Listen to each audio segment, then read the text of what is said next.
Since 1943, one question has haunted England. Who put Bella in the Wych Elm? Hello, true crimerers. This is the case of the body in the Wych Elm. Viewer discretion is advised. It was April of 1943 in the Hagley Woods area of England, which I guess was just outside of Birmingham. In this particular area, which was at that point at least a private property, there were a few young boys who had trespassed onto that property. This was during a time, by the way, when Britain was still in the midst of World War II. Air raids were going on almost every night. And so these young boys had essentially trespassed on this property in order to scavenge for things like birds and eggs to feed their family. And on this property was a large wych elm tree. Not this exact one. But one of the boys climbed up into it and he reached inside and he felt what he thought was an egg. It was not an egg. This is the actual wych elm tree, but from it he pulled out a human skull. He and the other boys became so frightened and also concerned that they would get in some serious trouble because they were trespassing that they put the skull back and they ran home, promising to never talk about it to anyone. But one of those boys said, "I can't keep that in." And so he told his dad, who then goes to the authorities. They then lead the authorities to the wych elm where the skull is once again found. This is the actual skull that was located inside. There was a piece of fabric that was clearly shoved into this person's mouth. There was actually still a patch of skin still attached to the skull with a tuft of hair. There were other skeletal remains found inside the tree. There was women's clothing with the remains and I guess a fake golden wedding ring. This woman had been shoved into the inside of this wych elm tree, which to them immediately screamed murder.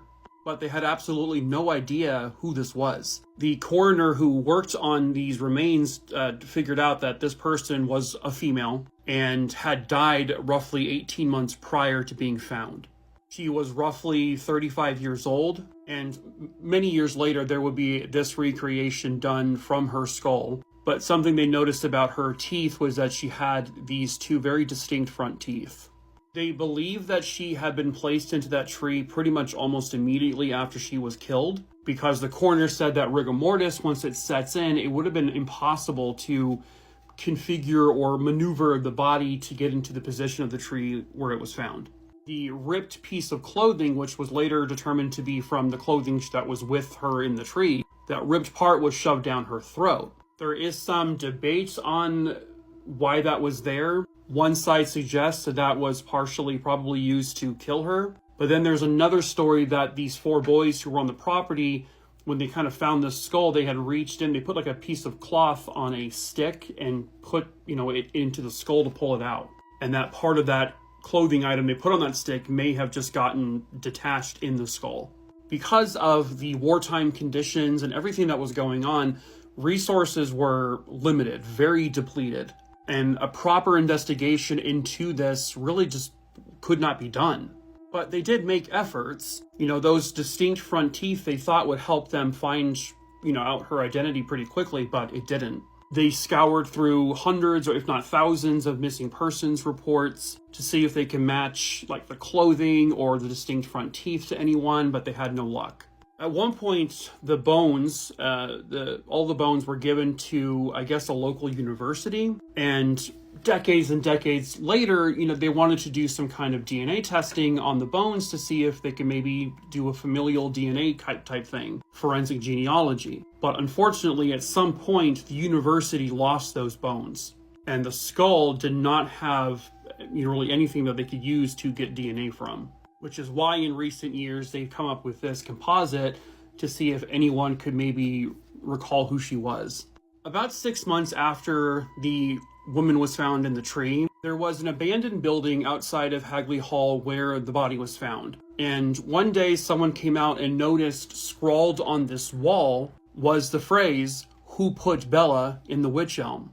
This is not that one. This is just a recreation of it. And they're like, okay, is Bella the name of this woman who was found? They thought they had a lead, but they couldn't find anyone named Bella who had been missing. And rumors spread all over the area, like, was this written by her killer? Was this written by an ex-lover? Was this just a sick joke, a hoax?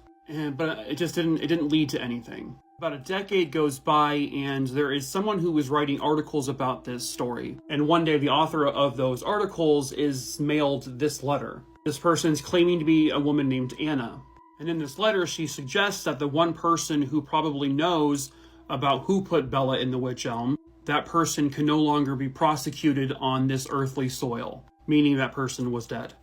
Anna says that the person responsible died as an insane person in 1942, which would have lined up because she was found in early 1943, but was believed to have been placed there 18 months prior. Anna also claims that the victim was Dutch and arrived illegally in England in 1941.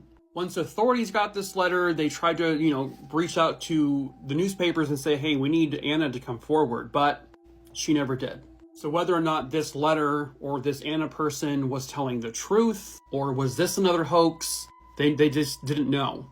I guess at one point soon after this, authorities took a statement from a woman named Una, who would claim that she was the Anna who wrote the letter. She said her husband, Jack Mossop, had come home one night completely pale and agitated, and that would have been in April of 1941. He told her that night that he had been at some local, bar with a Dutch piece, meaning a Dutch woman, and that this woman had passed out in the car on the way home.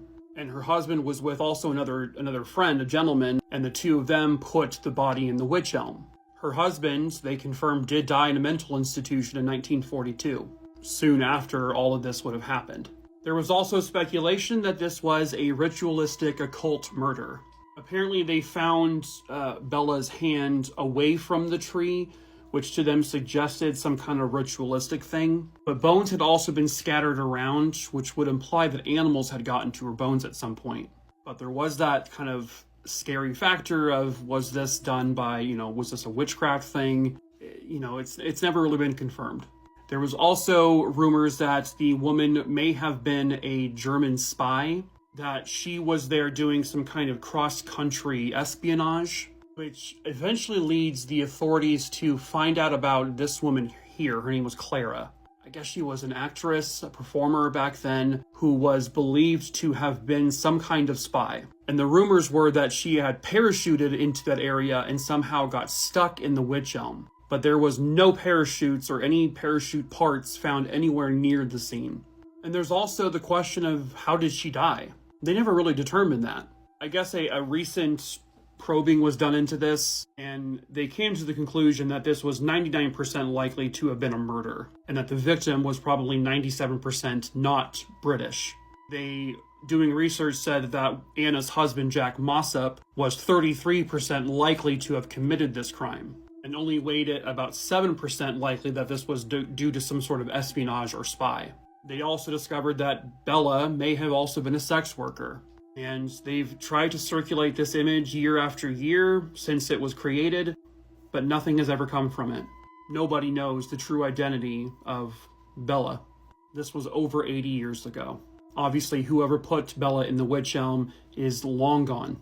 And they only have the skull, which they have been unsuccessful in being able to obtain any kind of DNA from it. And so Bella in the witch elm seems to have just become a scary story. A story that seems to haunt that part of England, even to this day. This was a person. She was put and shoved into that witch elm. She was likely murdered, and her killer got away with it. And what's most sad is that no one knows who she is. She was somebody's family, someone's daughter, she may have been someone's sister, she may have been someone's mother, and whoever those people are never knew what happened to her. And tragically, the question, who put Bella in the witch elm, is a mystery that will likely never be solved.